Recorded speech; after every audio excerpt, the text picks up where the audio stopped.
নামাজহীন জীবন যাপন করা যাবে না। কিয়ামতের দিন সর্বপ্রথম বান্দাকে আল্লাহ রাব্বুল আলামিন জিজ্ঞাসা করবেন কি বিষয় নিয়ে বলেন, আরো জোরে বলেন কি নিয়ে বলেন? নামাজ। আমার নবীর শেষ কথা ছিল দুনিয়া থেকে বিদায় হওয়ার আগে কি বলেন? নামাজ।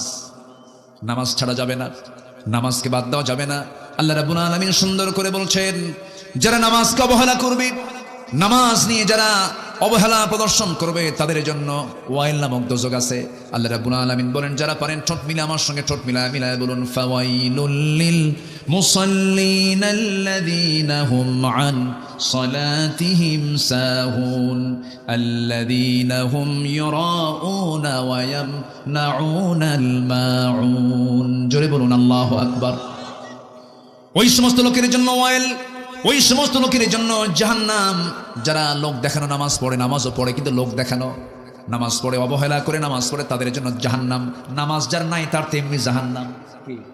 ঠিক আছে না? যারা লোক দেখানো নামাজ পড়ে তাদের জন্য কি? জাহান্নাম। যারা অবহেলা করে নামাজ পড়ে তাদের জন্য কি? জাহান্নাম। আর যারা নামাজ না পড়ে জান্নাতি। নামাজ পড়েও জাহান্নামে যাবে, আর নামাজ না পড়লে কই যাবে? সেখানে কোনো প্রশ্নই নাই। কোরআনকে প্রশ্ন করুন, কোরআন বলো জাহান্নামে যাওয়ার কারণগুলো কি কি?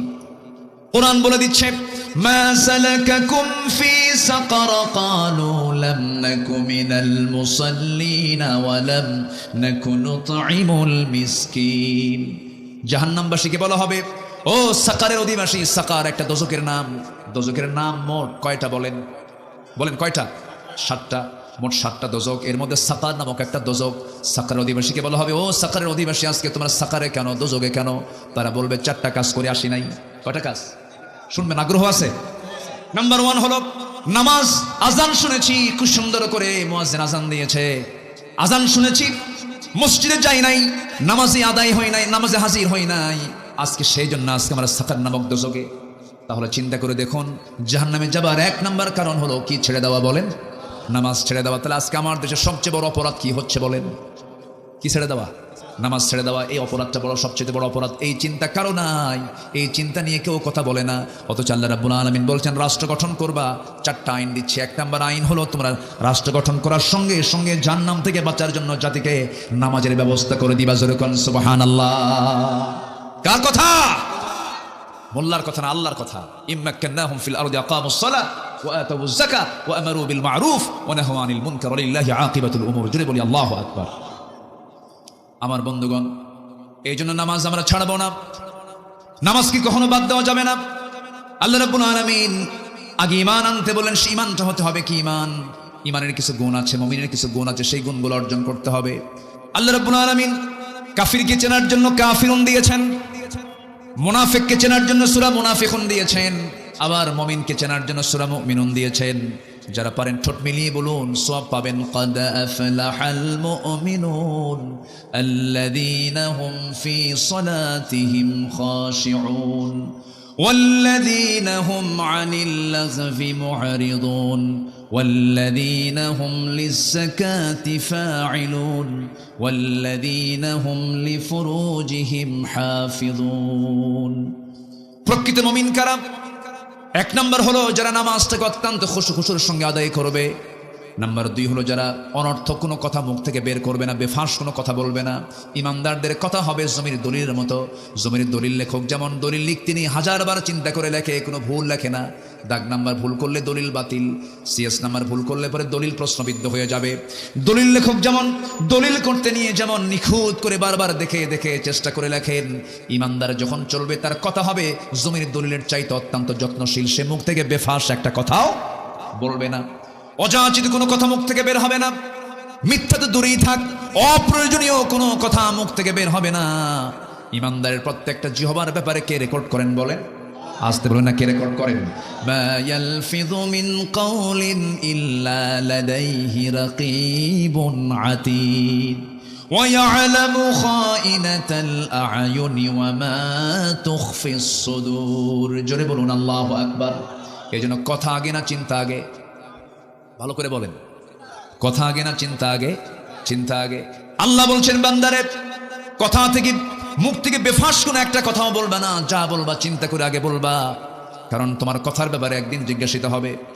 আল্লাহ রাব্বুল আলামিন সুন্দর করে বলেন, ليس البر أن تولوا وجوهكم قبل المشرق والمغرب ولكن البر من آمن بالله واليوم الآخر والملائكة والكتاب والنبيين وآتى المال على حبه ذوي القربى واليتامى والمساكين وابن السبيل والسائلين وفي الرقاب وأقام الصلاة وآتى الزكاة والموفون بعهدهم إذا عاهدوا والصابرين في البأساء والضراء وحين البأس أولئك الذين صدقوا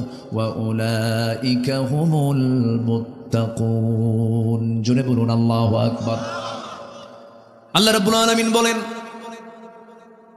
ঠাকঠুক মেরে তুমি তোমার চেহারা কিবলামুখী করলে পূর্ব অথবা পশ্চিম দিক কয়েকটা সেজদা মারলে আর ভাবতেছ আমি ইমানদার হয়ে গেছি না না শুধু চেহারা ঘুরালে ইমানদার হওয়া যায় না পুণ্য হাসিল করা হয় না প্রকৃত ইমানদার হওয়ার জন্য প্রকৃত পুণ্য লাভ করার জন্য তোমার এক নম্বর কাজ হলো তোমাকে ঈমান আনতে হবে ভালো করে কি আনতে হবে ঈমান আনতে হবে আগে কার প্রতি ঈমান আনতে হবে আল্লাহ নিজে আবার ব্যাখ্যা দিচ্ছেন নিজেই এক্সপ্লেইন করছেন তাফসীর করছেন ওয়ালাকিন্নাল বিররা মান আমানা বিল্লাহ ওয়াল ইয়াউমিল আখির ওয়াল মালাইকাতি ওয়াল কিতাবি ওয়ান নাবিয়্যিন কয়টা বলেন কয়টা শুধু একজনকে মানলাম আল্লাহকে মানলাম রাসূলকে মানলাম না হলো না রাসূলকে মানলাম কিতাবকে মানলাম না হলো না আবার কিতাবকে মানলাম শুধু নামাজে মানলাম সমাজে মানলাম না তাও হলো না ঠিক কি না কোরআন শুধু নামাজে মানবো সমাজে মানবো না এটা তো প্রতারণা এটা ধোঁকাবাজি কারসাজি এগুলো কোরআন শুধু ধর্মীয় কিতাবের নাম নয় কোরআন হচ্ছে complete and balanced code of life পরিপূর্ণ ভারসাম্যপূর্ণ একটা জীবন ব্যবস্থা অপূর্ণাঙ্গ না পূর্ণাঙ্গ সব আছে এর মধ্যে আপনি কি চান এর মধ্যে ওষুধও আছে সুবহানাল্লাহ বলবেন না এমন ওষুধের তথ্য আছে যা পৃথিবীর কোনো ওষুধ কোম্পানিতে নাই এটা কিয়ামত পর্যন্ত কোনো ওষুধ কোম্পানি ওষুধ বানাতেও পারবে না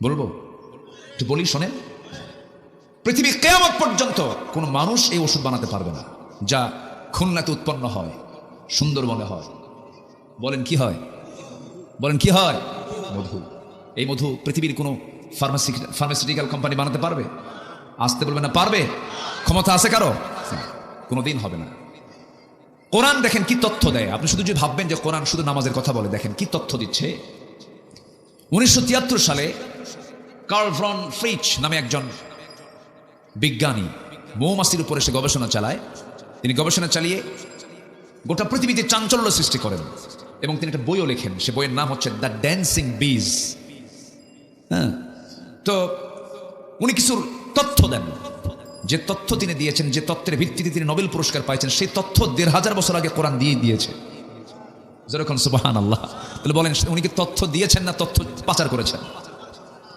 তথ্য নিয়েছেন এখান থেকে তথ্য নিয়েছেন কোরআন থেকে নিয়েছেন যেরকম তিনি সর্বপ্রথম ফটোগ্রাফির মাধ্যমে প্রমাণ করে দেখিয়েছেন মূলত ফিমেল ওয়ার্কার মধু সংগ্রহ করে ফিমেল ওয়ার্কার বি যেগুলো স্ত্রী মৌমাছি যেগুলো সেগুলোই মধু সংগ্রহ করে এটা তিনি নির্ণয় করলেন অথচ 1500 বছর আগে আল্লাহ রাব্বুল আলামিন ফিমেল ওয়ার্কার বি যে মধু সংগ্রহ করে তা কোরআনে বলে দিয়েছেন এখানে আলেম উলামা আছেন দেখেন আমি স্ত্রী মৌমাছির কথা আল্লাহ পাক কেমন করে বলেছেন আল্লাহ রাব্বুল আলামিন বলেন وأوحى ربك إلى النحل أن اتخذي من الجبال بيوتا ومن الشجر ومما يعرشون جنبون الله أكبر আল্লাহ মৌমাছিকে আল্লাহ স্ত্রী মৌমাছিকে ইঙ্গিত করলেন ওহী দিলেন তাকে জানান দিলেন আনিত্তাখিদি মিনাল জিবালি বুয়ুতা আনিত্তাখিদি মুযাক্কার নয় মুয়ান্নাসের সিগা স্ত্রীলিঙ্গ এটা মুয়ান্নাস না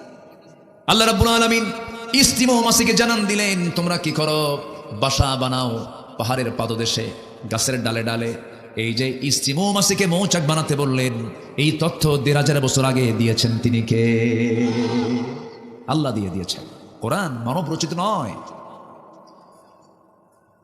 আবার ওই বিজ্ঞানী প্রমাণ করতে গিয়েছেন। তিনি বলছেন, যখন কোনো কর্মী মৌমাছি নতুন ফুলের বাগান অথবা উদ্যান খুঁজে পায়, তখন সে অন্য মৌমাছিদের সঠিক পথের দিক নির্দেশনা দেয়। কার্ল ভন ফ্রিজ এই নাচের নামটা দিয়েছেন ওয়াগাল ড্যান্স, যা পৃথিবী জুড়ে সাড়া ফেলে।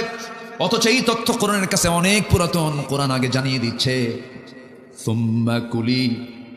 ثم كلي من كل الثمرات فاسلكي سبل ربك ذللا। জোরে বলুন আল্লাহু আকবার, আল্লাহু আকবার বলেন। কোরআন কত আগে তথ্যগুলো দিয়ে দিচ্ছে। এরপরে আমরা যে মধুগুলো খাই, যে মধু পান করি, এই মধুটা বর্তমান সময়ে এসে বিজ্ঞানীরা নিখুঁতভাবে গবেষণা করে বের করেছেন, এই আসলে মধু বের হয় মৌমাছির পেট থেকে। মৌমাছির পেট থেকে বের হয়। এই আশ্চর্য তথ্যটি মহান রব্বুল আলামিন এই তথ্যটাও ১৫০০ বছর আগে দিয়েছেন।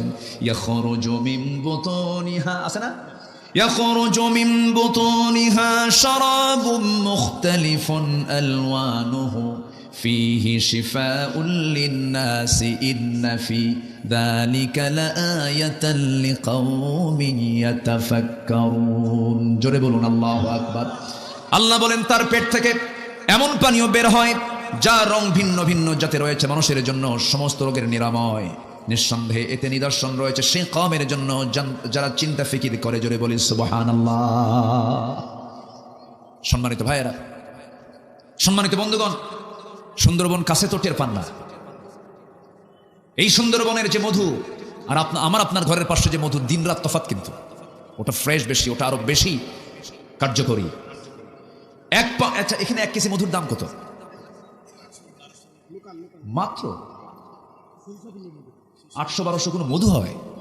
আচ্ছা ঠিক আছে, 2000ই ধরেন, 1 কেজি মধু ধরেন 2000। কিন্তু 1 পাউন্ড মধু বানাতে, গবেষণায় এসেছে, 1 পাউন্ড মধু বানাতে 550 মৌমাছিকে প্রায় 20 লাখ ফুলে ভ্রমণ করতে হয়। সুবহানাল্লাহ বলবেন না? এদের যদি দিন লেবার অনুযায়ী যদি না হতো তাহলে কি করতেন? কর কি কথা কি বুঝতেছেন আপনারা? পাখা তো নাই আমাদের, ওর তো পাখা আছে। আল্লাহু আকবার। 550 মৌমাছিকে প্রায় 20 লাখ ফুলে ভ্রমণ করতে হয়। সেখানে একটা কর্মী মৌমাছিকে 80,000 কিলোমিটার পথ অতিক্রম করতে হয়। 80,000 কিলোমিটার। অন্য একটা গবেষণার তথ্যে এসেছে প্রায় 14,50,000 কিলোমিটার পথ অতিক্রম করলে পরেই 1 পাউন্ড মধু বের হতে পারে, যা গোটা পৃথিবীকে 3 বার প্রদক্ষিণ করা যাবে। গোটা পৃথিবী 3 বার ঘোরা যাবে। এই পরিমাণ ভ্রমণ করতে হয় মৌমাছিকে, 550 মৌমাছিকে 1 পাউন্ড মধু তৈরি করার জন্য। এখন বলেন মধুর দাম কত? 1200, 12,000, 12 লাখ দাম দিতে পারবেন আপনি? আল্লাহু আকবার। আর সেই মধুর ভিতরে যারা ভেজাল দেয় তাদের 10 বার ফাঁসি হওয়া দরকার, একবার না। আগের যুগের দাদারা হসপিটাল চেনে নাই। আগের যুগের দাদিরা চশমার জন্য দোকানে যায় নাই। যা খেয়েছেন ভেজাল মানুষও ছিল না, ভেজাল খাদ্যও ছিল না। আর মানুষও ভেজাল, খাদ্যও ভেজাল। কোরআন তো শেফা। কোরআন পড়লে, কোরআন মানলে অসুখ হবে না। বলি আলহামদুলিল্লাহ, জোরে বলি আলহামদুলিল্লাহ। আবার দেখেন, এই মৌচাকের মধু যেন নষ্ট না হয়। এই মৌচাকের ভিতরে স্বাভাবিক তাপমাত্রা হচ্ছে 35 ডিগ্রি সেলসিয়াস। 35 degree Celsius. ধরেন এখন আমাদের এখানে তাপমাত্রা আছে, আজকে একটু গরম বেশি, 25-26 হবে। 25-26 ডিগ্রি সেলসিয়াস যদি তাপমাত্রা হয়, মৌচাকের ভিতরে নরমালি তাপমাত্রা থাকতে হবে মধুগুলোকে ঠিক রাখার জন্য 35 ডিগ্রি সেলসিয়াস। যদি কখনো তাপমাত্রা এর কম 30 ডিগ্রিতে নেমে আসে, তখন মৌমাছিগুলো সবাই একত্রিত হয়ে তাদের ডানাগুলো ঝাঁপায়া বারবার নড়ায়া তাপমাত্রা বাড়ায় ফেলে।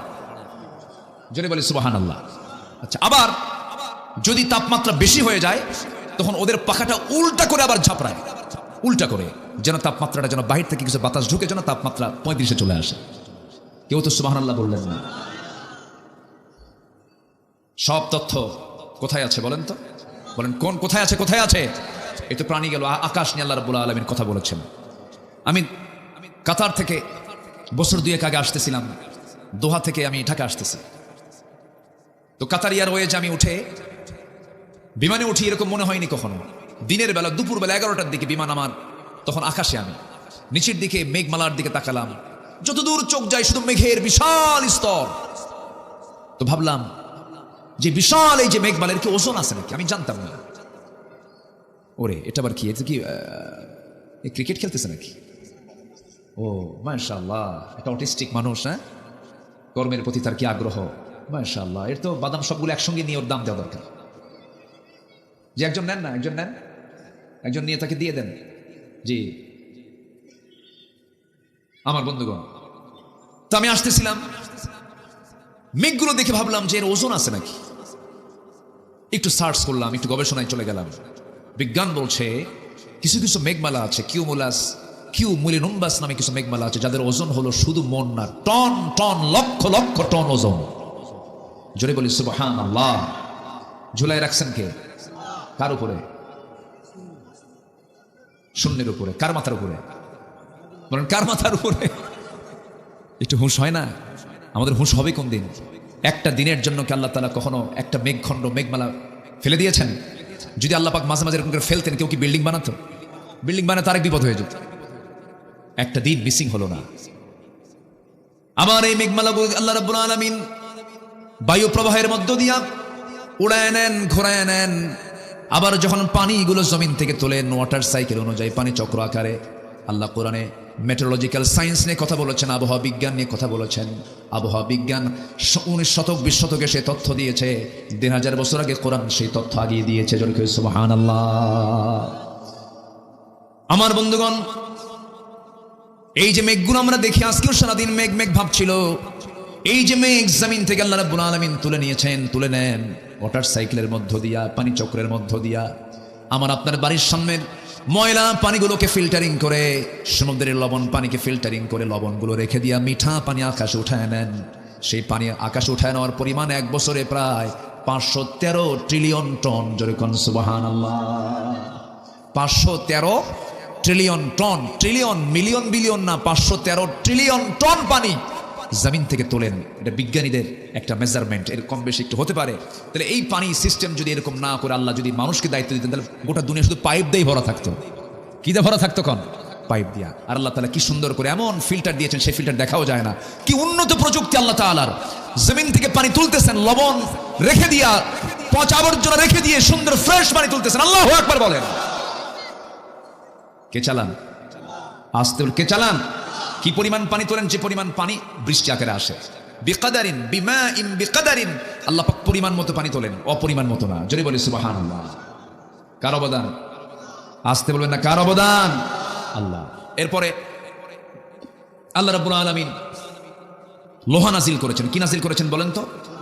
লোহা। এই লোহা আমরা জানি যে এই লোহাটা কোন জায়গা থেকে আসছে। আমাদের ধারণা হয়তো পৃথিবীতেই ছিল না। এই লোহার অবস্থান পৃথিবীতে নয়। এই লোহা একচুল পরিমাণ লোহা পৃথিবীর কেউ বানাতে পারে না। লোহাটা সম্পূর্ণ কার? আসতে বলবেন না, কার?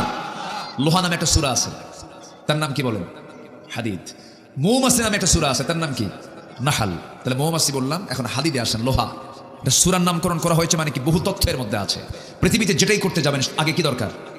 কি দরকার বলেন? লোহা দরকার কিনা বলেন? এই মেটাল ছাড়া কিছু হবে? হবে না। এই লোহা, আধুনিক বিজ্ঞান বলতেছে লোহার সৃষ্টি পৃথিবীতে নয়। লোহা এসেছে বহির জগৎ থেকে, অর্থাৎ আকাশ থেকে। কারণ পৃথিবীর পরিবেশ লোহা উৎপাদনের জন্য অনুপযোগী। কেননা সূর্যের তাপমাত্রা লোহা উৎপাদনের জন্য যথেষ্ট নয়। সূর্যের কেন্দ্রের তাপমাত্রা 15 মিলিয়ন ডিগ্রি সেলসিয়াস। সূর্যের কেন্দ্রের তাপমাত্রা, সূর্যের যে সেন্টার, সেই কেন্দ্রের তাপমাত্রা হচ্ছে 15 মিলিয়ন ডিগ্রি সেলসিয়াস। সূর্য।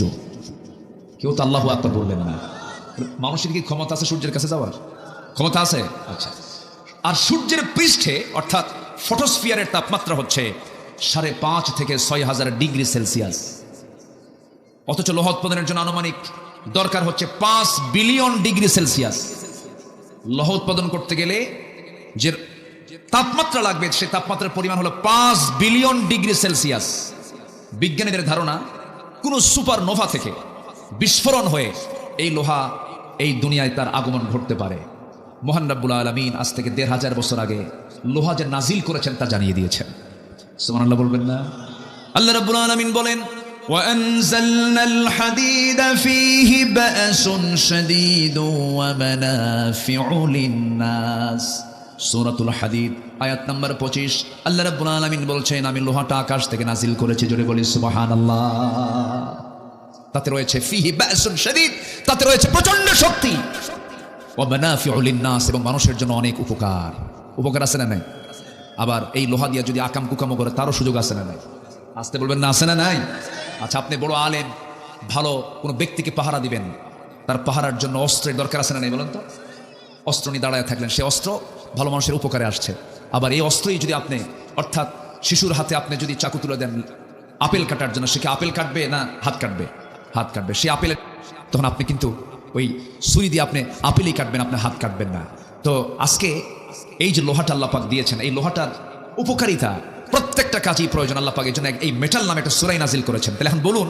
কোরআন কি শুধু ধর্মীয় কিতাব না সব কিছু বলেন কোরআন কি শুধু এক কথা বলে না সব কথা বলে সব কথা বলে কি চান আপনার মধ্যে শুধু আমি যদি সায়েন্স নিয়ে কথা বলতে যে গোটা রাত যাবে শেষ হবে না সম্মানিত ভাইয়েরা আসুন আমরা সেই জায়গায় চলে যাই যেখানে আমি তেলাওয়াত দিয়ে শুরু করেছিলাম 6টা কাজ করলে পরে আমরা সত্যবাদীর সার্টিফিকেট পাবো এবং মুত্তাকির সার্টিফিকেট পেয়ে যাব এর মধ্যে 1 নাম্বার হলো আমরা ঈমান আনবো কার উপরে মোট কয়টা ঈমানের ক্লাস মোট কয়টা 5টা মনে আছে না এই 5টার সমন্বয় হয়ে ঈমান আনতে হবে একটাকে অবিশ্বাস করলে পরে কাম হবে না কোরআন কাঙ্ক্ষিক মানলে কাম হবে না একটু কান লাগাবেন মনোযোগ দিয়ে শুনবেন আমি আজকে খুব খুশি হয়েছে আজকে আপনারা আমাকে অনেক আগে উঠে দিয়েছেন মানে মঞ্চে খুব আগে ভাগে উঠতে পেরেছে আমি খুবই আনন্দ পাচ্ছি আজকে জানেন এরকম যদি প্রত্যেকটা কমিটি হতো আমি যে কি খুশি হতাম কিন্তু পারি না মমিন সিং নামক একটা এলাকা আছে আমার দেশে মমিন শাহী মাহফিলে গেছি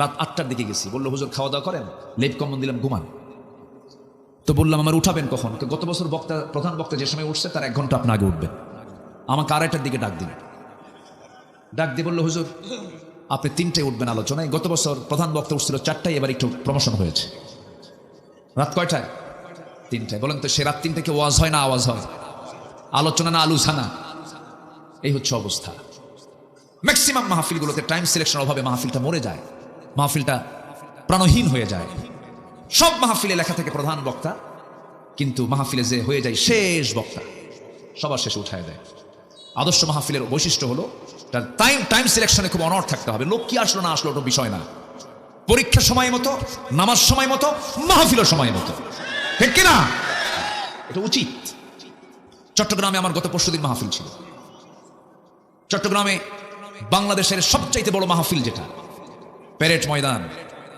2000 সালে ছিলাম আমি ছিলাম ওই মাহফিলের শ্রোতা 2000 সালে আমি মাহফিলে গিয়েছি কক্সবাজারে আমি ইচ্ছে করে সেই দিন একদিন আমি মাহফিল রাখিনি ভাবলাম যে প্যারেড ময়দানে মাহফিল অংশগ্রহণ করে আলোচনা আজকে শুনব আলোচনা করেছিলেন বিশ্বনন্দিত আলেমে দ্বীন আল্লামা শহীদ আল্লামা সাইদ রাহিমাহুল্লাহ তো সেই প্যারেড ময়দান 18 বছর ধরে বাতিল গোষ্ঠী জিম্মি করে মাহফিলকে তারা বন্ধ করে রেখেছিল 18 বছর দেড় যুগ মাহফিল করতে দেয়নি 1977 সালে মাহফিল শুরু হয় 2006 সাল পর্যন্ত একটানা আল্লামা সাইদ রাহিমাহুল্লাহ তিনি মাহফিল করেছেন 5 দিন ব্যাপী কয়দিন ব্যাপী একজন 5 দিন করে 29 বছর তিনি একটানা করেছেন 2007 সাল বন্ধ হলো ওই সময় থেকে এই 18 কি বলে 24 সাল পর্যন্ত 25 সাল পর্যন্ত 24 সাল পর্যন্ত ফেরেশতারা বন্ধ রাখছিল বুঝেন নাই সেখানে আমি আলোচনায় উঠছি সেদিন আমি চিফ মেহমান প্রথম দিনের আল্লামা আমি তো নগণ্য গোলাম এলেম কালাম তেমন নাই মানুষ ডাকে যাই আমি তো জানি আমি আব্দুল্লাহ আমিন আমার কুদ্দুর কি আছে লা ইলমা লানা ইল্লা মা আল্লামতানা কিচ্ছু নাই ওই বাবার সঙ্গে আগে হাটে যেতাম আগে তো ডিজিটাল মেশিনে মাপতো না আগে মাপতো হলো যে বাটখারা দিয়া দাড়ি পাল্লা দিয়ে মাপতো তো বাটখারাগুলো পাশে যেটা ওজন ওটা পাশে রেখে দিত আমি দেখতাম আব্বাকে বলতাম ওগুলো কি আব্বাকে আব্বা ওটা দিয়ে মাপে সবচেয়ে বেশি ওজন যেটা 5 কেজি নিচে তার উপরে 2 কেজি তার উপরে 1000 গ্রাম তার উপরে 500 গ্রাম তার উপরে 200 গ্রাম তার উপরে 100 গ্রাম তার উপরে 50 গ্রাম এর উপরে 25 গ্রাম এর উপরে 20 গ্রাম এর উপরে 10 গ্রাম আমি হলাম সেই 10 গ্রাম বুঝেন নাই 10 গ্রাম সবার উপরে থাকে কিন্তু ওজন টোজন তেমন নাই মানুষ ডাকে যাই সেখানে আমি আলোচনা উঠেছি কয়টা 8:30 চিফ মেহমান 8:30 আলোচনা উঠছি জাস্ট 9:30 থেকে 9:40 মাহফিল শেষ মাহফিল শেষ, এশার আজান শুরু, নামাজ পড়ে সবাই বিদায়। এটাই তো উচিত ছিল, কিন্তু আমার দেশে এই কালচারটা নাই। তবে এই মাহফিল আমার কাছে খুবই চিত্তাকর্ষক মনে হয়েছে, আমি খুবই খুশি হয়েছে। আল্লাহ তুমি মাহফিল কমিটিকে এর জন্য উত্তম জাযা দিয়ে দাও। জোরে বলি আল্লাহুম্মা আমিন। আমি কি আলোচনা চালাবো? জোরে বলি ইনশাআল্লাহ। তাহলে ঈমান আনবো কার উপরে? মোট কয়টা বিষয়ে? 5 বিষয়। ব্যাখ্যামূলক দিতে পারবো না, এক রাত তো। এই ঈমানের উপরে যদি আমি আলোচনা চালাই 2 ঘন্টা পার হবে। জাস্ট আমরা জানি আল্লাহ, পরকাল, ফেরেশতা, কিতাব, নবী সব মিলে ঈমান। এর মধ্যে একটা বাদ দিলে ঈমান থাকবে না। আমার বন্ধুগণ, ঈমান তো আমরা ঠিকই আনলাম, কিন্তু ঈমানের ফলাফল হলো আমার দেশের মানুষ মাত্র 5% নামাজ পড়ে। 95% মুসলমানের নামাজের কোনো খবর নাই। এর জন্য কিছু দরবারও দায়ী আছে। আমার দেশে বহু দরবার আছে যে দরবারের মুরিদ হলে নামাজ লাগে না। আছে কিন্তু, আছে না নাই? পানির তলে মোমবাতি, বাও বাতাসে নেভে না, বাবার নামে হালকা দিলে ওযু গোসল লাগে না। আছে? মোল্লা মুন্সি নামাজ পড়ে, মারিফত তো বোঝে না, বাবার নামে হালকা দিলে সতর ঢাকন লাগে না। সতরও নাই, গোসলও নাই, ওযুও নাই, ওটিকে মানুষ না জানোয়ার। এরকম কিন্তু বহু আছে। খান জাহান আলী রহমতুল্লাহের কবরে বাগেরহাট যাচ্ছিলাম, সেই পিরোজপুর যাচ্ছিলাম, মোরেলগঞ্জ সামনে পেলাম, ভাবলাম যাই একটু ভিতরে যাই। দরজার মোড়ে দেখি এক মোসারু দাঁড়ায় আছে। মোসারু এরকম মানে মোটা 3 ইঞ্চি মোটা মোষ, হাইব্রিড জাতের মোষ, হাইব্রিড একদম মোটা মোষ, মানে শয়তান দেখতে ওই রকমই, চোখ লাল টকটকা। তাহলে কি খাইছে কন্ত বোঝাই তো যায়। ওর গাছটা কয় না, কয় সিদ্ধি। আবার কেউ কেউ এটা নাকি বেহেশত থেকে আসছে, বেহেশতের গাছগুলো। এটা কত বড় শয়তান এগুলো। তা আমি ওই জুতাটা হাতে নিয়ে ভিতরে ঢুকতেছি, জুতা নিয়ে ঢুকতেছি হাতে নিয়ে, কারণ জুতা তো আমার দেশে চুরি হয় না নাকি? আসতে কয় জুতা চুরি হয় কিনা বলেন? মসজিদে আমি আগে না জুতা আগে? বলেন, জুতা আগে না রাখলে তো নামাজই হবে না আপনার। বিশাল টেনশন। জুতা পিছনে রাখলেই টেনশন। আপনি তসবিহ পড়তে নিয়ে ভাববেন জুতা আছে তো, সামনে রাখলে আর মোটামুটি জুতার দিকে একবার নজর দিবেন, সেজদার দিকে একবার নজর দিবেন। এই হলো মসজিদের সিকিউরিটি। পৃথিবীতে একটা মাত্র দেশে জুতা চুরি হয়, তার নাম কোন দেশ বলেন? বাংলাদেশ। মানে পায়ের তলার জিনিসও থাকে না। আমরা কোথায় আছি? তো আমি জুতা আমি হাতে নিয়ে আসতেছি, বলতেছে যে আপনি জুতা নিয়ে ঢুকতেছেন কেন? আপনি জানেন এটা পাক দরবার শরীফ। বললাম যে জুতা যে রাখবো, জুতা যদি চুরি হয়ে যায়, চুরি হয়ে যাওয়ার চিন্তা করে আপনি দরবার নষ্ট করবেন আপনি? আমি বললাম তো আমি তো রসুলের দরবারেও গেছি, আমি নবীজির মাকবারা জিয়ারা করেছি, জুতা হাতে নিয়ে করেছি বেটা। আমার দিকে চোখ বড় করে তাকায় আছে। সম্মানিত ভাইয়েরা, আমার দেশে অধিকাংশ মাজারগুলোতে শয়তান বসে থাকে, শয়তান। সময় এসেছে এখন 1.5 হাত লাঠি দিয়ে পিটায়া হাত পা ভেঙ্গে গুঁড়ো করে দেওয়া দরকার বেদবদের। নামাজ নাই তো এদের, নামাজও পড়ে না, সেজদা দেয় মাজারে গিয়ে। এই মস্তক কার জন্য? আসতে বলবেন, এই মস্তকটা কার জন্য? এই মস্তক শুধুমাত্র একজনকে দেওয়া যাবে। তিনি কে? তিনি কে? কাউকে দেওয়া যাবে তাকে ছাড়া? দিলে কি জান্নাত না জাহান্নাম? মাথা নিচু করা জায়েজ? এই মাথা নিচু মানে রুকু। রুকু করবো কাকে? ওয়ারকাউ মা'আর রাকিঈন। রুকু কারোর সামনে করা যাবে না, রুকুও করা যাবে না, সেজদাও করা যাবে, রুকুও করা যাবে না, সেজদাও করা যাবে না। আমার নবীজির তায়েফের ময়দানের একটা কথা মনে হলো আমার। তায়েফে আমার নবীজি দাওয়াত দিতে গেছেন। মক্কায় দাওয়াত গ্যাস বন্ধ, আবু জেহেল নিবন্ধন বাতিল করছে, দলও ব্যান করছে, রাসূলকে গৃহবন্দীও করছে। কোথায় যাবেন? আমার নবীজি বুক ভর আশা নিয়ে ভাবলেন, বনু সাদে তো আমি তায়েফ দিয়ে গেছি, আমার দুধমা ঘরে আমি গিয়েছি বহুবার, তায়েফের কথা তার মনে হয়ে গেছে। খুব সুন্দর এলাকা, আপনারা যারা গেছেন, প্রচুর ফল হয়। তায়েফের ফল গোটা পৃথিবী সাপ্লাই হয়, এটা নবীর দোয়ার ফসল। আমার নবীজি তায়েফের ময়দানে গিয়া বুক ভরা আশা নিয়ে যখন কালিমার দাওয়াত দিতে গেলেন, আমার নবীজি দাওয়াতের ফলাফল পেয়েছেন ফুল না পাথর? ফুল না পাথর পেয়েছেন? পাথর পেলেন। এমন পাথর মারা হলো রাসূলের সাথে, উচ্ছৃঙ্খল যুবকদের লেলিয়ে দেওয়া হলো। শয়তান মুরব্বীগুলো নিজেরা আগায় না এসে উচ্ছৃঙ্খল যুবকদেরকে লেলিয়ে দিয়েছে। চোকা চোকা পাথর হাতের মধ্যে নিয়ে শত শত যুবক আমার রাসূলকে পাগল মনে করে পাথর মারা শুরু করে দিয়েছে। নবীজির হাতের মধ্যে হাত ঢুকলে পরে তুলার মতো নরম যে হাত ছিল নবীজির কোমল দেহে, পাথরগুলো যখন গিয়ে পড়ল, ফিনকি দিয়ে রক্ত পড়া শুরু হয়ে গেছে। যে নবীজি রাস্তায় হাঁটলে পরে দিনের বেলা সূর্যের কিরণে নবীজি যেন না ঘেমে যান, আল্লাহ পাক সূর্যের নিচে মেঘখণ্ড সবসময়ের জন্য রেখে দিতেন। সেই নবীজির দেহে পাথর মারতে মারতে রক্তাক্ত হয়ে পড়লেন রাসূল, জমিনে লুটিয়ে পড়লেন, নবীর পাশে কেউ নাই, সেন্সলেস হয়ে গেলেন। মালাকুল জিবাল এসে, পাথরের ফেরেশতা এসে বলতেছে, ইয়া রাসূলুল্লাহ, এই যে দুই দিকের পাহাড় দেখা যায়, চাপা দিয়া শেষ করে দেব, আপনি শুধু অর্ডার করুন। রাসূল বলেন, না না, লা বাল আরজু, না, বরং আমি আশা করি যে লোকগুলো আজকে আমাকে রক্তাক্ত করে জমিনে ফেলে দিয়েছে, আমার মনে হয় এদের সন্তানরা সব কালিমাওয়ালা হয়ে যাবে। জোরে বলি সুবহানাল্লাহ, আমি মাফ করে দিলাম। নবীজি সেই জায়গা থেকে বের হলেন। 3 দিন 4 দিন তিনি খান নাই, পেটে কোনো খাবার যায় নাই, পানিও যায় নাই। আমার নবীজি দৌড় মারা শুরু করলেন যেন তারা আবার না অ্যাটাক করতে পারে। সামনের দিকে যেতে যেতে সিরাত ইবনে হিশাম গ্রন্থে এসেছে, সামনে একটা আঙ্গুর বাগান পেলেন, আঙ্গুর বাগানের ভিতরে ঢুকে পড়লেন। আমার নবীজি মাথা চক্কর মেরে আর পারলেন না, রক্ত শূন্যতায় ভুগছেন, দেহ থেকে রক্ত ঝরেছে। আমার নবীজি যখন তিনি জমিনে লুটিয়ে পড়লেন, চিত হয়ে পড়ে গেলেন, ওই আঙ্গুর বাগানের একজন কেয়ারটেকার দূর থেকে লক্ষ্য করেছে কে যেন আসলো, ভিতরে পড়ে গেছে। সামনে গিয়ে দেখে আমার নবীজির শরীর থেকে রক্ত এখনো ঝরতেছে। ওই কেয়ারটেকারের মধ্যে মায়া হলো, দয়া হলো। এত সুন্দর চেহারার মানুষ তো কোনোদিন দেখি নাই, সুন্দর চেহারার মানুষ, দয়া হলো, মায়া হলো। আঙ্গুর বাগান থেকে থোকা থোকা কয়েকটা আঙ্গুর হাতের মধ্যে পেড়ে নিয়া চিপে চিপে চিপে চিপে মোটে 1 গ্লাস আঙ্গুরের রস তৈরি করে নবীর সামনে দিয়ে বলছে, যুবক, এই রসটা পান করো, নচেত তুমি মরে যাবে, জীবনের শক্তি তুমি হারিয়ে ফেলবে। আমার নবীজির হাতে যখন দেওয়া হলো, কাপা কাপা হাতে আমার নবীজি 1 গ্লাস আঙ্গুর নিলেন, বিসমিল্লাহ বলে 3 ঢোকে পান করলেন।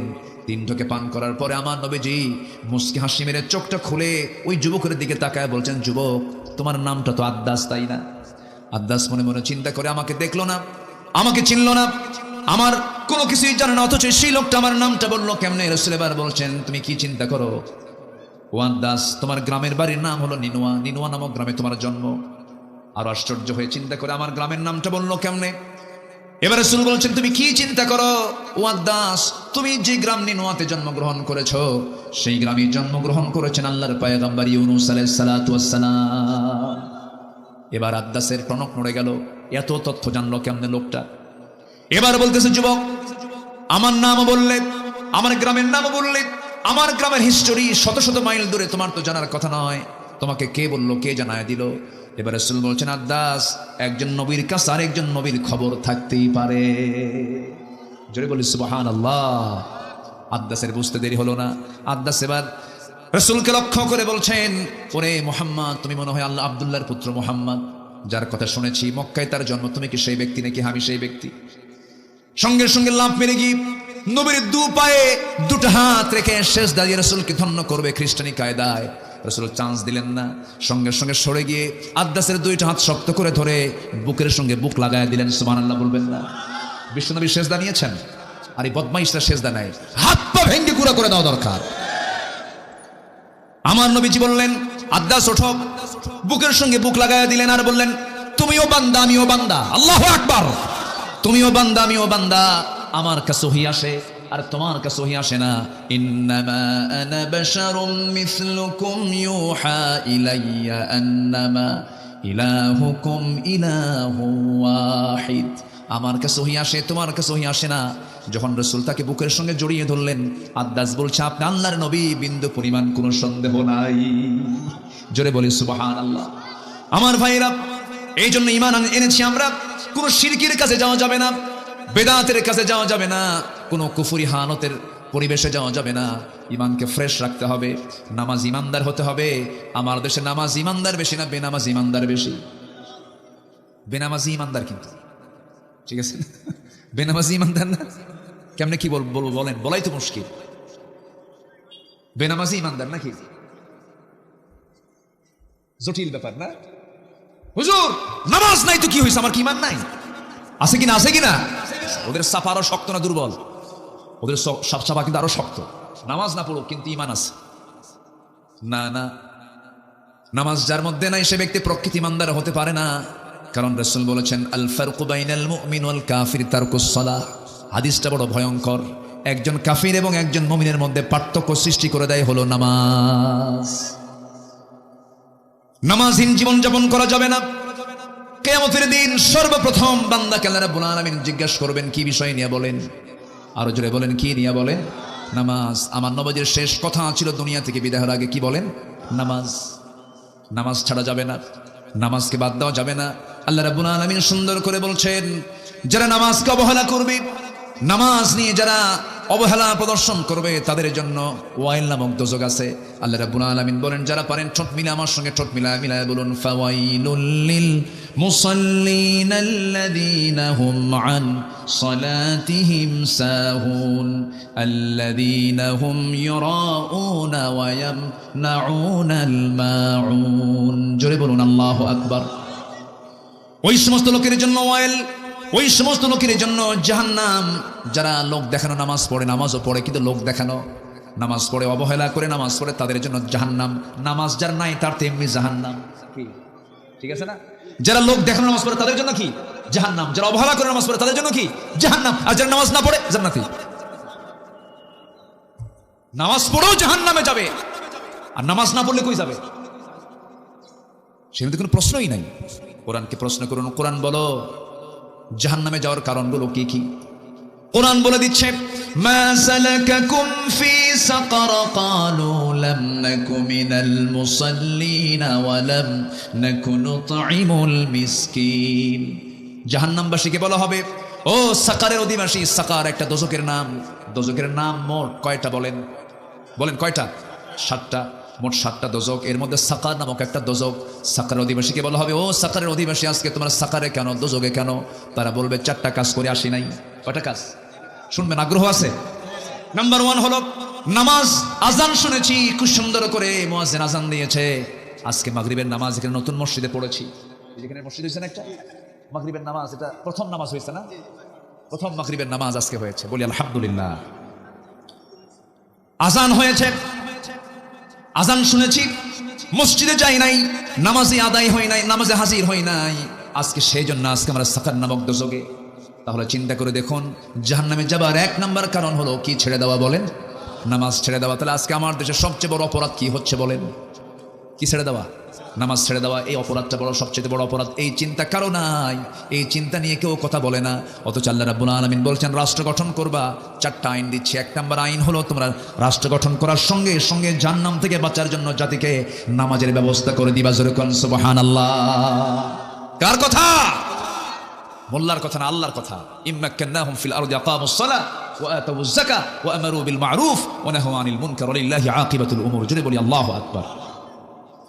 আমার বন্ধুগণ, এই জন্য নামাজ আমরা ছাড়বো না, নামাজকে কখনো বাদ দেওয়া যাবে না। আল্লাহ রাব্বুল আলামিন আগে ঈমান আনতে বলেন। সেই ঈমানটা হতে হবে কি? ঈমান, ঈমানের কিছু গুণ আছে, মুমিনের কিছু গুণ আছে, সেই গুণগুলো অর্জন করতে হবে। আল্লাহ পাক সূরা মুমিনুন দিয়েছেন। আমি কি শেষ করে দেব নাকি? এই যে উঠলো কেন এই লোকটা, কি ব্যাপার কি? হ্যাঁ, বসছে তো? হ্যাঁ বসেন, বসেন না। উঠি। কত কাজ, কত দিকে আমরা করি। গত 2 বছর আগে আমি কক্সবাজার থেকে মাহফিল করে আসতেছি। চকরিয়ার মোড়ে দেখি বিশাল প্রজেক্টর নিয়ে সব বিশ্বকাপ খেলা দেখতেছে। রাত 2টার দিকে হঠাৎ করে আমাকে একজন ফোন দিয়েছে। ফোন দিয়ে বলে, হুজুর আমি আপনার খুব ভক্ত, ওয়াজ শুনি, তো আজকে একটি স্পেশাল দোয়া চাচ্ছি। কি? হুজুর আমি 2 রাকাত নফল নামাজও পড়েছি, আমার দল আর্জেন্টিনা যেন জিতে। তাহলে দেখেন, ওর গোটা রাতের তপস্যা হলো ওর আর্জেন্টিনা যেন জিতে। কত সময়, কত দিকে আমাদের খরচ হয় ভাই। আপনি কি জানেন এটা জনসভা নয়, এটা ইবাদতের জায়গা। বলি আলহামদুলিল্লাহ। এটা এখন কিসের জায়গা বলেন? ইবাদতের জায়গা। এই জায়গাটা একসময় আমার আপনার জন্য জান্নাতের কারণ হতে পারে। বিশাল একটা সুযোগ, এটা বিশাল চান্স। এটা আমরা কেউ হাতছাড়া করবো না। জোরে বলি ইনশাআল্লাহ। সবাই বসুন।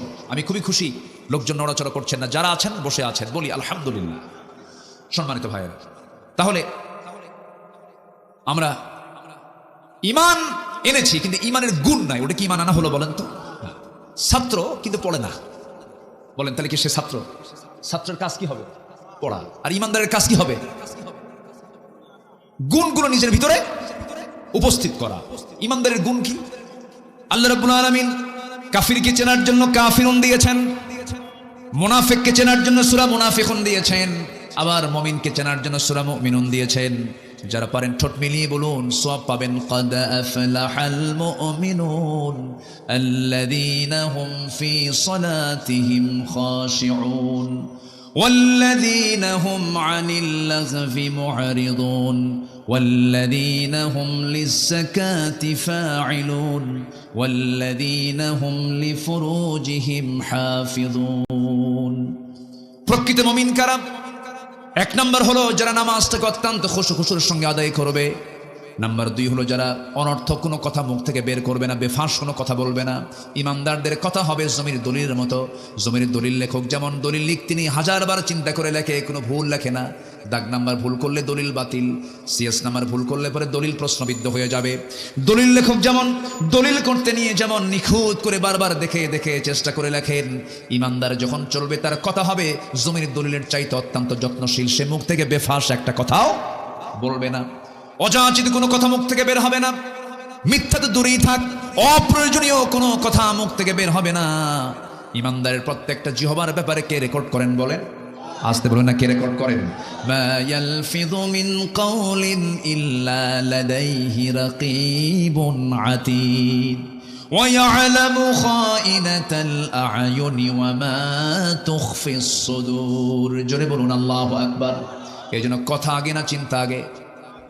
ভালো করে বলেন, কথা আগে না চিন্তা আগে? চিন্তা আগে। এই জন্য আমার চরিত্র সুন্দর করার জন্য আবার একটা মাস স্পেশাল দিয়েছেন, তার নাম হলো রমজান মাস। জিহ্বা ঠিক কর, কি ঠিক কর? জিহ্বা ঠিক করো, খাবার ঠিক করো, খাবার কন্ট্রোল করো, পরিমিত খাও, নিয়ন্ত্রিত জীবনে চলে আসো। ইবাদতের জন্য একটা সাইকেল করে দিয়েছেন রমজান মাস। তাহাজ্জুদটা পড়ো, নামাজের প্র্যাকটিস করো, শেষ রাত্রে ওঠো, খাবার খাও, কোরআন তেলাওয়াত করো। সুন্দর করে একটা মাস ট্রেনিং নিয়ে বাকি 11 মাস চালায় নাও। আল্লাহ চান প্রত্যেক বান্দা জান্নাতে যাক, কিন্তু বান্দা জাহান্নামে যাবে আল্লাহর দোষে না বান্দার দোষে? কার দোষে? বান্দার দোষে। বান্দা নিজেই জাহান্নামে চলে যাবে। আল্লাহ বলছেন বান্দারে কথা থেকে, মুখ থেকে বেফাঁস কোনো একটা কথাও বলবা না। যা বলবা চিন্তা করে আগে বলবা, কারণ তোমার কথার ব্যাপারে একদিন জিজ্ঞাসিত হবে। আমার বন্ধুগণ, মুখ থেকে কথা যখন বের হতে হয় সেই সময় চিন্তা করে কথা বের করতে হয়। কিন্তু যারা অহংকারী হয় তাদের মুখ থেকে বেফাঁস কথাই বের হয়। যারা বদমাইশ শ্রেণীর হয় তাদের চরিত্র ফুটে ওঠে কিসের মধ্যে বলেন? কথার ভিতরে। দেখেন না ছাত্রগুলো কি সুন্দর করে, আমাদের সন্তানরা বলতেছে কোটার কয়দিন থাকে, আমরা মেধা খাটায় আমরা চাকরি পাই না, এই বৈষম্য দূর করা হোক। জবাবে একটা দায়িত্বের জায়গায় বসে কি পরিমাণ প্রাউড হলে পরে বেফাঁস কথা মুখ থেকে বের হতে পারে। বলতেছে রাজাকারের নাতিপুতিরা চাকরি পাবে, কয় নাই? বলেন এই পতনের পিছনে এই কথা কি ছোটখাটো কোনো বিষয়? বলেন ছোটখাটো কোনো বিষয়? কথা কি জিনিস দেখেন, একটা কথা, একটা অহংকার পতন ত্বরান্বিত করেছে, ঠিক কিনা? আল্লাহ বলছে ইমানদার হবা আগে জিহ্বার লাগাম ধরো। ওয়াল্লাযীনা হুম আনিল লাগবি মুরিদুন। বাজে কোনো কথা মুখ থেকে বলবা না। 16 বছর টেলিভিশন খুললি এক প্রতিবন্ধী নেতা দেখতাম, ওই নোয়াখালী বাড়ি প্রতিবন্ধী এক নেতা দেখতাম, খালি মাইক পেলেই বলতো খেলা হবে। কি এরকম বলতো না? বদমাইশ। যশোরই ছিল তো, যশোরই ছিল। কোন দিক দিয়ে পার করে দিছে আল্লাহ জানে। আমরা পালাই না। 16 বছর আমাদেরকে রাজাকার বলে গালি দিয়েছিল ওরা। আমরা একটাও পাকিস্তান চাই নাই। হিন্দুস্তানের রাজাকাররা সব হিন্দুস্তানে গিয়ে বসে আছে। কি আমরা কেউ পালাইছি? আমরা চোর না, আমরা চুরি করে নিয়ে যে পালাবো। আমরা বুক দেব, পিঠ দেব না। দেশে আছি, দেশেই থাকবো। বাড়িওয়ালা একজন, চোর 10 জন। হুঙ্কার কারটা বেশি শক্তিশালী? বাড়িওয়ালা। চোর 10 জন হয়ে লাভ নাই। বাড়িওয়ালা একটা শুধু ধর মারবে দূর, কারণ ও যে চোর। ও কি চোর? আমরা বাড়িওয়ালা থাকবো, আমরা চোর হব না। জোরে বলি ইনশাআল্লাহ, আর জোরে বলি ইনশাআল্লাহ। এই জন্য জিহ্বাকে নিয়ন্ত্রণ করার দরকার আছে না নাই? আচ্ছা, নামাজ ঠিক করবো, জিহ্বা ঠিক করবো। ওয়াল্লাযীনা হুম লিয-যাকাতি ফাঈলুন। মালের যাকাত দাও, তোমার মাল কখনো নষ্ট হবে না, তোমার সম্পদের বরকত কখনো ফুরাবে না। বড়ই গাছের মতো, বড়ই গাছের ডাল কাটলে, আবাদ তুলে নিয়েছেন, কুল পেরে নিয়েছেন, কেটে ফেলেছেন ডাল, পরবর্তীতে কুল কম ধরবে না বেশি ধরবে? বেশি ধরবে। ঠিক তেমনি যাকাত তুমি দিয়ে দাও, তোমার সম্পদ আরো বাড়বে। আল্লাহু আকবার বলেন। তা না দিয়া হলমার্ক খাইছে, শেয়ার বাজার খাইছে, কি খায় নাই? একদম সাগর চুরি করেছে, পার হতে পারে নাই। ভাঙ্গা হেলিকপ্টার নিয়ে বসেছিল যে দরবেশ আসবে, দরবেশ আসতে পারে নাই। দরবেশ আবার নৌকে চড়ছে গুল করে। কোস্টগার্ড ধরে ফেলে বলতেছে আইনমন্ত্রীকে, দুজন গেছে একসাথে, আইনমন্ত্রীকে দেখে বলতেছে স্যার সিনসি চলেন, থানায় চলেন। আইনমন্ত্রী কয় আমি কি একা আসছি নাকি, আমি তো জামাতের সাথে আসছি। কে কই যে বসে আছে, কে মাথার চুল কালো, লুঙ্গি পড়া দেখি, গেঞ্জি পড়া, লোকটা কে, দাড়িও নাই, কে লোকটাকে, ভালো করে দেখো, ভান ধরছে দরবেশ। ওরা আলেমদেরকে উলঙ্গ করতে চেয়েছিল, আল্লাহ ওদেরকে ন্যাংটা করে ছেড়েছেন। ইতিহাস, একটা জীবন্ত ইতিহাস, আমাদের শিক্ষা নেওয়ার দরকার আছে না নাই? এখনো কিন্তু চাঁদাবাজি কিছু চলে, শিক্ষা নিন। এক দৌড়ে দিল্লি গেছে, এক দৌড়ে কোথায় গেছে? দিল্লি। পেট হজম হবে না, হারাম খেয়ে হজম হবে না। আমরা যদি কিছু করতেই চাই, আমরা আখিরাতের জন্য করব। জোরে বলি ইনশাআল্লাহ, আর জোরে বলি ইনশাআল্লাহ। আল্লাহ কবুল করুন। যারা লজ্জাস্থানের যারা হেফাজত করবে, আপনি কোনো মহিলার দিকে চেয়ে আছেন, আপনার স্ত্রীর দিকে কেউ চেয়ে থাকুক লোলুপ দৃষ্টিতে, আপনি কি পছন্দ করবেন? পছন্দ করবেন না। যদি মানুষ হন তাহলে পছন্দ করবেন। আর কিছু অমানুষ আছে, বউ নাচায়া বেড়ায়, এরকম কিছু অমানুষ আছে না নাই? ও তো মানুষ নয়, হাইওয়ান, ও কুকুর। বউ সুন্দরী বউ, পর পুরুষকে না দেখলে ওর ভালোই লাগে না। হোন্ডা নিয়ে ঘোরে, হোন্ডা নিয়ে ঘোরে, একদম সে শিরোমণি। শিরোমণি আছে নাকি? তাহলে আসে তো না, আছে মানে ভুল ভুল কই নেই তো না। আচ্ছা, ফুলতলা শিরোমণির বাইপাস একদম রূপসা নদী থেকে, রূপসার ব্রিজ থেকে শুরু করে এক টান মারে R15 কি R15 উঠায়। এখন তো হুন্ডার সাউন্ড নাই, যত দামি হুন্ডা সে হুন্ডার সাউন্ড গুলো কম, এখন মানে সাউন্ড কম। আগের হোন্ডা কোম্পানি ভট ভট ভট ভট আওয়াজ হতো হেলিকপ্টারের মতো, এখন তো আওয়াজ নাই। বউ সুন্দরী নিয়ে হুন্ডায় তুলবে, মানুষ দেখবে না, হুন্ডার তো আওয়াজ নাই। মেকারকে বলে তাড়াতাড়ি পাইপ সারা, স্যালেঞ্জার আউট কর, আওয়াজ বের কর, বউ আমার দেখাতে হবে। হুন্ডাই তোলে, অর্ধলগ্ন বউটাকে হুন্ডার পেছনে তোলে। এখনকার হুন্ডার সাইজে তো নাই, সমান না তো। প্যাসেঞ্জার এবং ড্রাইভিং সিট একদম 3 তলা আন্ডারগ্রাউন্ড, কি ঠিক আছে না? পিছনের সিটে একদম 3 তলায় তুলে থাকে বউরে, আর ও থাকে একদম মাটির তলে।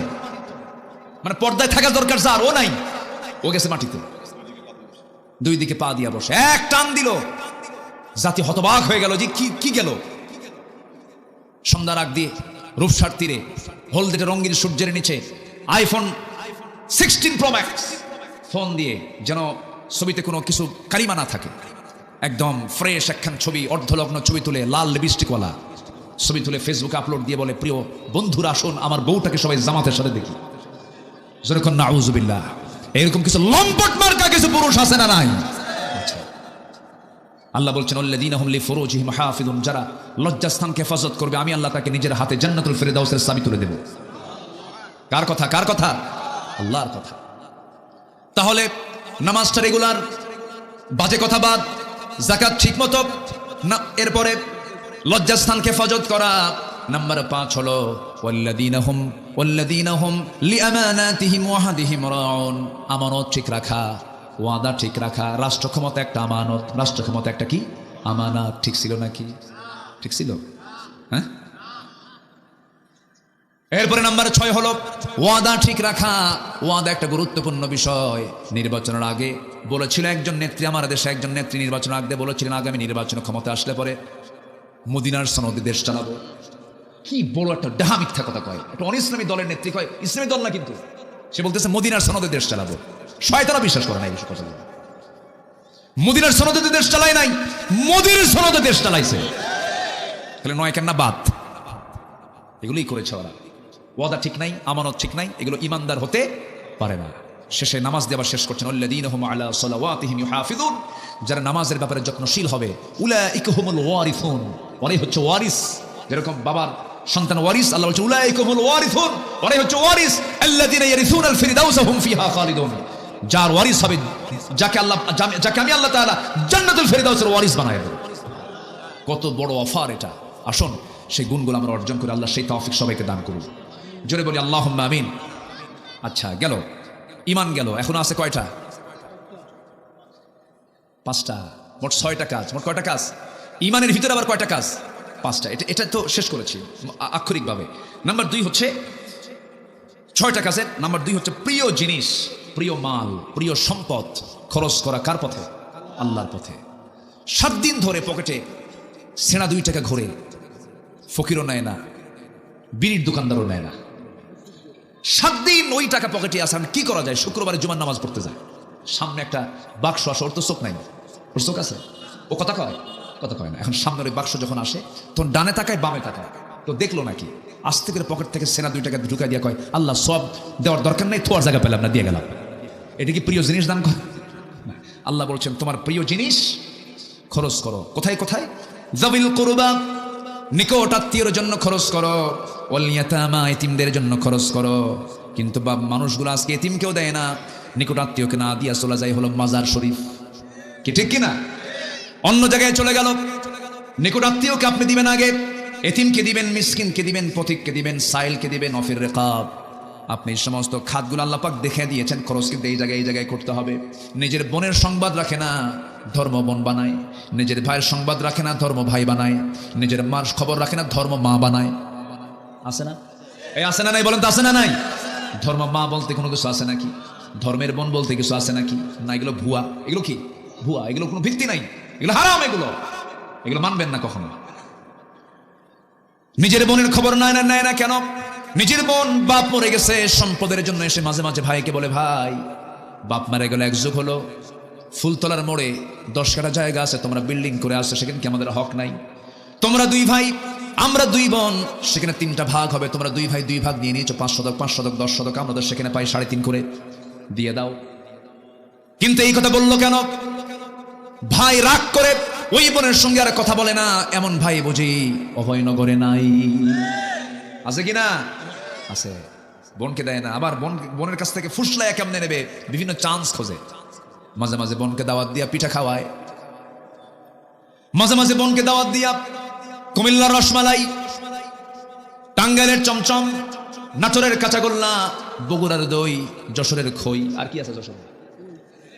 খেজুরের গুড়। আচ্ছা, হ্যাঁ, আমার বন্ধুগণ সবগুলো এক জায়গায় জড়ো করে বোনকে খাওয়ায়, পাশে বসায় বলে, বোন আমার, তুমি আমাদের সবার বড় বোন, মা মরে গেছে, বাপ মরে গেছে, তুমি আমাদের মুরব্বী বোন, রাগ করো না, সংসার হয়ে গেছে, তোমার ছেলে মেয়ে হয়ে গেছে, বিয়ে দিছো, আমাদের অংশে তোমার অংশ আছে, তোমার বাবার অংশ আছে, তুমি কিছু পাবে, ঠিক আছে, কিন্তু বোন একটা কথা বলি, কি অংশ নিলে কিন্তু ধ্বংস হয়। দেখেন কত বড় শয়তান ওটা, আছে না নাই? ফতুয়া মারলো, অংশ নিলে ধ্বংস হয়। ঈমান আছে? আজ থেকে ঈমান আছে? আল্লাহ বলতেছেন লিযযাকারি মিসলু হাজ্জিল উনসাইন, এবং শেষের দিকে বলছেন তিলকা হুদুদুল্লাহ, এগুলো আমার সীমা, এগুলো লঙ্ঘন করবি না, লঙ্ঘন করবি জাহান্নামে ঢুকাবো আমি। যার যে অংশ ভালো করে পাই টু পাই হিসাব করে দিয়ে দিবি। লুঙ্গি রেখে গেছে 3টা বাপ, লুঙ্গিটা ভাগ করে দিবি। এটা ইনসাফ। এটা কি ইনসাফ? কার কথা? কার কথা? কার কথা? আল্লাহর কথা। কোনো কম বেশি করা যাবে না, কোনো কম বেশি করা যাবে না, বরঞ্চ আল্লাহ পাক আগে মেয়ের অংশ, লিযযাকারি মিসলু হাজ্জিল, আগে ছেলে না মেয়ে, আগে মেয়ের অংশ আল্লাহ পাক বুঝাই দিয়েছেন, মেয়েকে আগে বুঝাই দেয়। তাহলে সম্পত্তি বন্টন আগে শর্ত হলো ছেলেরা বুঝে পাবে না মেয়েরা বুঝে পাবে? মেয়েরা। এরপরও নারী সমাজ কয় ইসলাম মেয়েকে ঠকাইছে। একটা নারী স্বামীর সম্পদ পায়, তারপরে ছেলের সম্পদ পায়, বাবার সম্পদ পায়, মায়ের সম্পদ পায়, স্বামীর সম্পদ পায়, কতগুলো খাত তার, সবগুলো জড়ো করলে স্বামীর চাইতে বউয়ের সম্পদ বেশি হয়ে যায়। এক সময় হয়ে যায় স্বামীর সম্পদের, পুরুষের সম্পদের ক্ষয় আছে, আর ওদের সম্পদের কোনো ব্যয় খালি জমে, খালি কি জমে, কোনো ক্ষয় নাই। এরপরে বলতেছে ইসলাম নারীকে ঠকাইছে। ওরা জানেই না ইসলাম নারীকে ঠকাই, জানে জিতে জানেই না, না জেনেই বলে। আল্লাহ তুমি মাদেরকে বোঝার তৌফিক দিয়ে দাও, পর্দা করার তৌফিক দিয়ে দাও। পশ্চিমাদের সংস্কৃতি হলো তারা চামড়া দেখাবে, তারা চামড়া দেখায় ওরা ওদের দাম হাসিল করে, কিন্তু মুসলমানরা চামড়া দেখাবে না, চামড়া ঢেকে রাখবে। মেয়েরা চামড়া দেখাবে না, চামড়া ঢাকবে। ইউরোপ আমেরিকা চামড়া দেখাবে, আর মুসলমানদেরকে চামড়া ঢাকবে। এটাই হচ্ছে মুসলমানদের সৌন্দর্য। আসুন আমরা আমাদের পরিবারকে ইসলাম দিয়ে সাজিয়ে তুলি, ইসলাম দিয়ে সাজাবো। জোরে বলে ইনশাআল্লাহ। না রং দিয়ে সাজাবো? বলেন কি দিয়ে সাজাবো? ইসলাম দিয়ে। ইসলাম ইসলামীদের সাজানোর জিনিস, ইসলাম দিয়ে আমরা আমাদের পরিবারকে সাজাবো। আল্লাহ সেই তৌফিক সবাইকে দান করুন। তাহলে মাল খরচ করব কোথায় কোথায়? আগে ধর্ম বোন না নিজের বোন? ধর্ম ভাই না নিজের ভাই? নিজের ভাইয়ের জন্য আগে খরচ করব। মাকে দেব, বাবাকে দেব, বাবাকে মাকে দেব, একদম সলিড নিজের অংশ দেব। আর যদি আপনার একটা ভাই যদি খুব অসহায় হয়ে যায়, গরিব, চলতেই পারছে না, আপনি তাকে না বলে জাকাতের অংশ দিতে পারবেন। এই কথাগুলো বলা দরকার, না বললে অনেকের কাছে অস্পষ্ট থাকে, ভাই আমার ভাই জাকাত খাবে।